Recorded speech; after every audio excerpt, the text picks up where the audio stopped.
All right, folks, it's Thursday morning, and more importantly, it's St. Patrick's Day. Hope you're all feeling lucky today.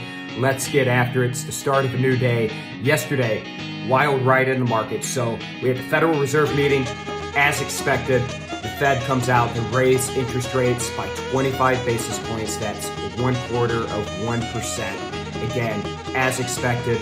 Markets have been trading higher in the morning, sold off on the news. We were down on the day. Then we reversed course, actually finished up to the tune of 500 plus points in the Dow.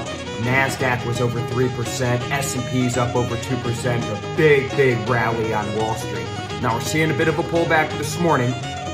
Getting a little bit of cold water thrown on some of the positive talks that we had heard rumblings about coming out of Ukraine and Russia around the potential for a ceasefire. It seems like some of the fighting starting to intensify, so we're seeing some of that negativity creep its way back into the market. Bank of England this morning, big news out of Bank of England, they raised interest rates for the third time in a row, so those interest rates went higher. Not seeing a lot of action in the currencies on the back of that, but something to be aware of. Again, had a big day in the currencies yesterday with that Fed report.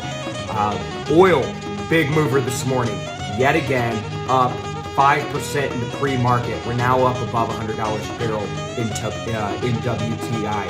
Again, we've been anywhere from $130 about a week and a half ago, down to 95 yesterday, now back up over 100, all over the place. A lot of volatility, a lot of price action to trade in oil. All right, folks, it's going to be a fun day. I hope you're enjoying your St. Patty's Day wherever you are. Everybody have a pint of Guinness, and let's get after it today. I'll see you folks again tomorrow morning.